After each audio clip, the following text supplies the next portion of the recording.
to make a practice suggestion video for Redowa de Wallerstein by Charles Dancla because it's one of my favorite pieces, but it's very tricky. It has a lot of bow distribution issues and chromaticism, and it has almost every rhythm from eighth notes to triplets to dotted eighth, 16th figures, and so I just wanted to help you guys with that a little bit. So the first measure, the issue is you've got one beat on a down bow and 2 beats on up bows. Plus it's a waltz in 3/4, so the first note in waltzes, the first beat is always a little bit heavier. So that works out well for the bowing because you want to be free with your bow speed on the first 2 eighth notes to take you close to the tip, and then just try to refrain from using too much bow on the 2 up bows so you don't get stuck at the frog. It's similar to like Suzuki Book 1, your minuet, where you have to go to the tip with a nice fast bow speed and then conserve your bow on the up bow. So that's basically happens for the entire theme of the piece. So fast bow speed and then slow bow speed. Fast, save.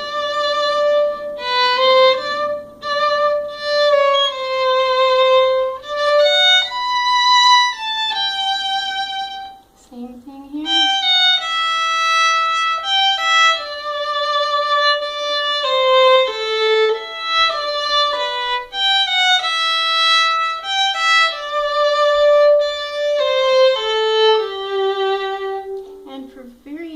One, the Grazioso, the best thing to do for those 6-note slurs is to play them with imaginary staccatos. Well, at first you could just play them without slurs at all, just to figure out what's going on in the left hand.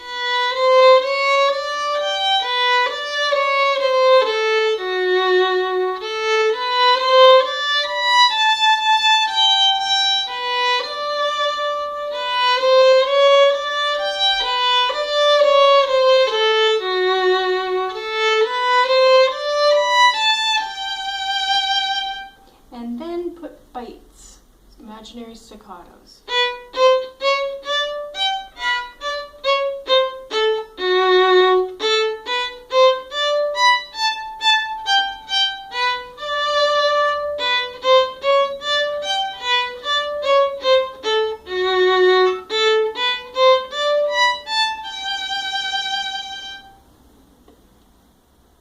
And then when you take the staccatos away, it just feels free, and of course, you're sliding between the low 2 to the C sharp. You want to make it nice and quick because we don't want it to sound like a fiddle slide. The thing with slides, if you want to hear them, you go slow, like if you're doing a fiddle tune.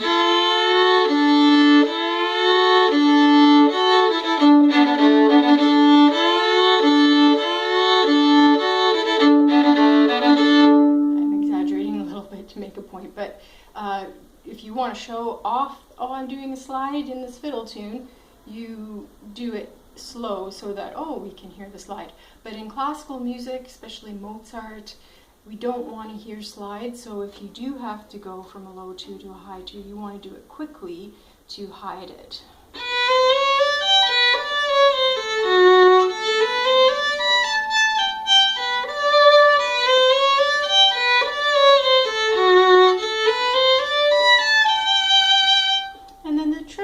You could put bites on them, or you could just try without. Now here we do little decrescendos size on the 2-note slurs. So you're using a little more bow for the first of every 2 slurred notes. So more bow, tiny, more, tiny, more. So it gives the effect of these nice little graceful sighs. And if there's a little bit of a clip, like almost a little rest in between the slurs, that's okay. It sounds nice.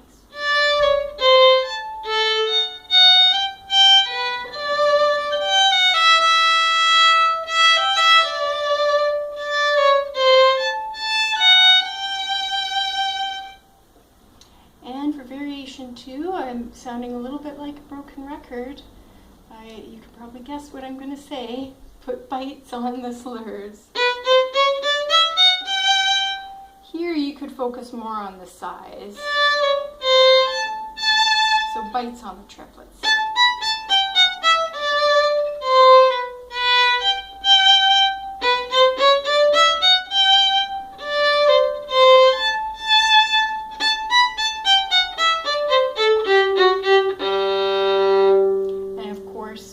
Tricky like that, you might want to do it without slurs at all at first.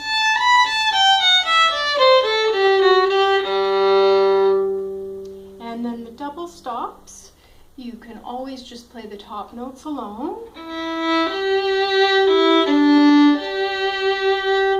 And now it seems like silly, but you could play the bottom note alone too, even though it's an open G, just so your brain understands what's happening. And for an added challenge when you're doing the open G, you can play the notes on the D string with your left hand, but not with the bow.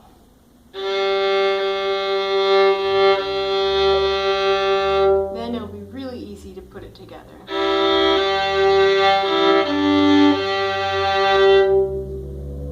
Big surprise, bites.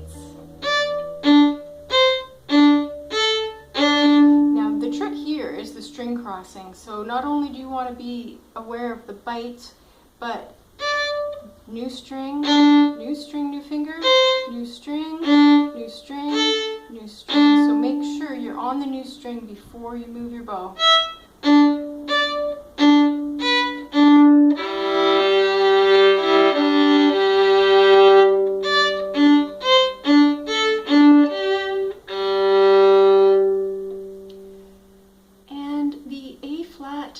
Section is a little bit tricky with the 3 flats, so it's always a good idea to play the scale first. Play an A flat major scale, starting on a low 1 for your A flat.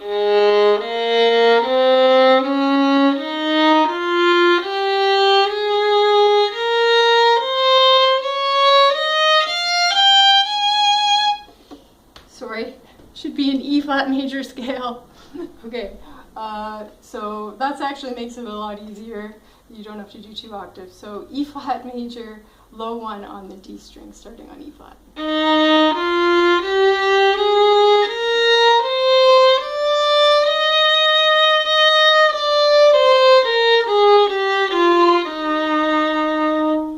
And you could put bites on the slurs in this section as well.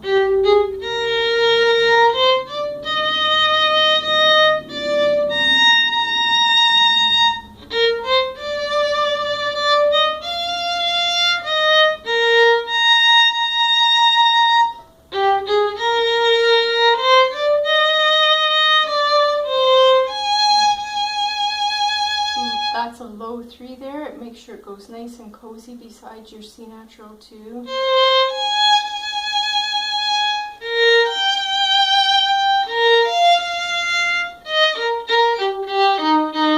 And you can do the same little decrescendo lilts. And just a very slight rid is nice at the end of that section. Going into variation 3, which is a tempo, a big surprise after that nice, slow, calm Poco Piu Lento needs to play a little bit slower, and now we're back to the fast speed. Okay, so lots of little details in variation 3.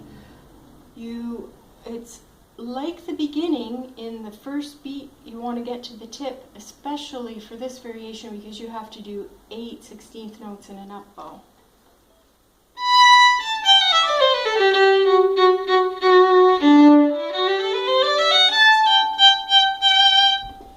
So bites, tip, and then the bites are nice because they'll train your arm not to go all the way to the frog. You don't want to have to go all the way to the frog on those 16th notes. Maybe just to about the middle. Bite, bite, bite. Zoom to the tip. Those are just tiny at the tip. Back to. Now, when you're going to the tip, you're not starting right at the frog. You're starting about the middle of the bow. Tip. Zoom to the tip.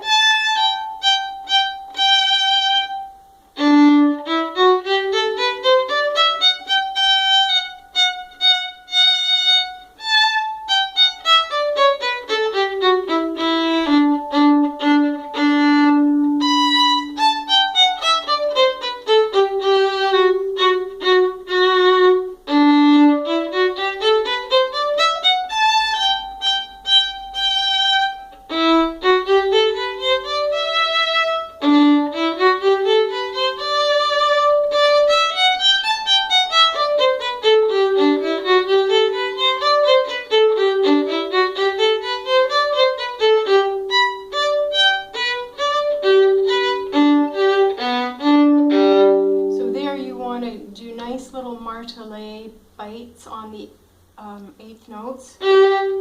Teeter-totter quietly to the E string. Teeter-totter. So you're doing little quiet teeter-totters in between each Martele note. New string. Stop repair. So really feel like, yeah, I'm on that new string before you do the Martele bite. The other thing for the 4-note chord, you play the bottom 2 notes, and you don't use as much bow for the bottom 2 notes as you do for the top notes. You just grab the bottom 2 notes, and most of the bow is saved for the B and the G. The other thing to be very careful of in this variation is the rhythm. So you could actually at the beginning play 3 Bs. Like play it without bites, without slurs, and think, oh, I've got 3 16th notes in the dotted 8th note. So 1, 2, 3 Bs.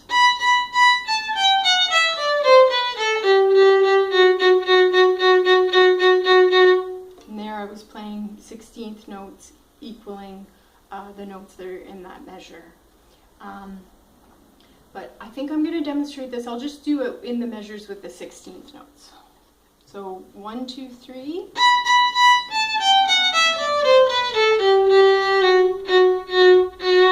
One, two, three.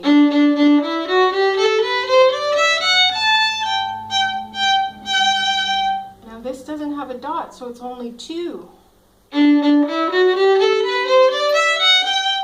It's just an 8th note, so 2 16th notes equal to the D in that measure.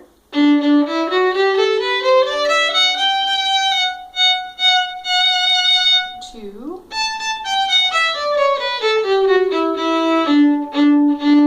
4. 1, 2, 3, 4. Back to 3. 1, 2, 3.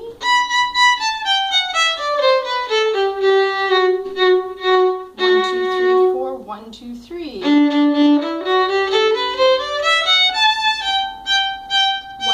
3, 4. 1, 2. 1, 2. And then it's straight 16th notes.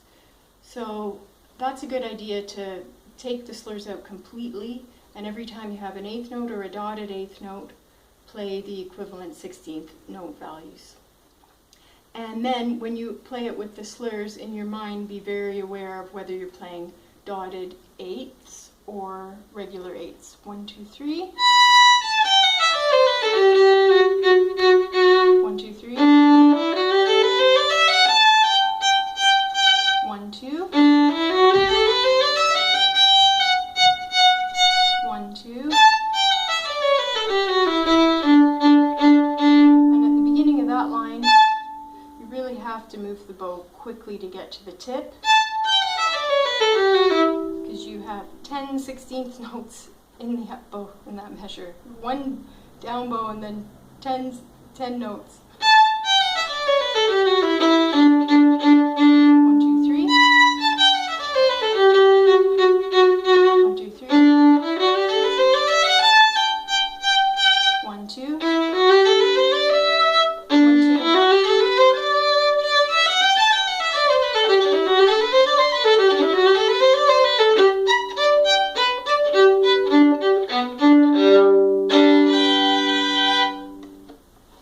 So I hope that was helpful. I have a recording of Redowa de Wallerstein somewhere on my YouTube channel without all the jibber-jabbery commentary. If I can figure out how, I'll put a link to it in the description box below this video. And other than that, you could just go to my playlists section on the YouTube channel and look for the Charles Dancla playlist, and it'll be in there. I'll also put it in the tips and practice suggestions playlist.